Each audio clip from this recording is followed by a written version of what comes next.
കളേഴ്സിനെ കുറിച്ച് തന്നെയാണ്. Colour models ആണ് നമ്മൾ പറഞ്ഞു നിർത്തിയത്. ഇനി നമ്മൾ പൂർണ്ണമായിട്ടും മനസ്സിലാക്കിയിട്ടോ അല്ലാതെയോ നമ്മൾ സ്ഥിരമായിട്ട് ഉപയോഗിക്കുന്ന കുറച്ച് സംഗതികൾ നോക്കാം.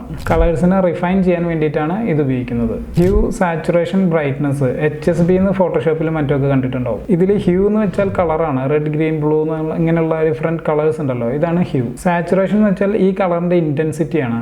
ഹൈ സാച്ചുറേറ്റഡ് കളർ വിവിഡ് ആയിരിക്കും, സ്വാഭാവികമായിട്ടും ലോ സാച്ചുറേറ്റഡ് കളർ മ്യൂട്ടഡ് ആയിരിക്കും. ബ്രൈറ്റ്നസിൻ്റെ വാല്യൂ അഡ്ജസ്റ്റ് ചെയ്തിട്ട് നമുക്ക് ലൈറ്റ്നസ് അല്ലെങ്കിൽ ഡാർക്ക്നെസ് കളറിലേക്ക് ആഡ് ചെയ്യാൻ പറ്റും. ഇതിനെ കളർ വാല്യൂ അല്ലെങ്കിൽ ലൂമിനൻസ് എന്നും പറയാറുണ്ട്. കളറിനെ റിഫൈൻ ചെയ്യാൻ വേണ്ടിയിട്ട് ഉപയോഗിക്കുന്ന അടുത്ത സംഗതികളാണ് ടിൻറ്റ്, ഷെയ്ഡ്, ടോൺ എന്ന് പറയുന്നത്. ടിൻറ്റ് എന്ന് പറയുന്നത് ഒരു കളറിലേക്ക് വൈറ്റ് ആഡ് ചെയ്യലാണ്. ടോൺ എന്ന് പറഞ്ഞാൽ ഗ്രേ ആഡ് ചെയ്യൽ. ഷെയ്ഡ് എന്ന് പറഞ്ഞാൽ ബ്ലാക്ക് ആഡ് ചെയ്യൽ. ഇല്ലുസ്ട്രേറ്ററിൽ നമ്മൾ കളർ ഗൈഡ് എന്നുള്ള പാനൽ എടുത്തിട്ട് ഒരു കളർ സെലക്ട് ചെയ്താൽ അതിൻ്റെ ടിൻറ്റും ഷെയ്ഡും രണ്ട് സൈഡിലായിട്ട് നമുക്ക് കാണാൻ പറ്റും. ടിൻറ്റും ടോണും ഷെയ്ഡും ഒക്കെ നമുക്ക് ഒരു കളറിലേക്ക് ആഡ് ചെയ്തിട്ട് ആ കളറിൻ്റെ ഡിഫറെൻറ്റ് വേരിയൻസ് നമുക്ക് ഉണ്ടാക്കാൻ പറ്റും. അപ്പോൾ ബാക്കി കളറിൻ്റെ കഥകൾ അടുത്ത വീഡിയോയിൽ.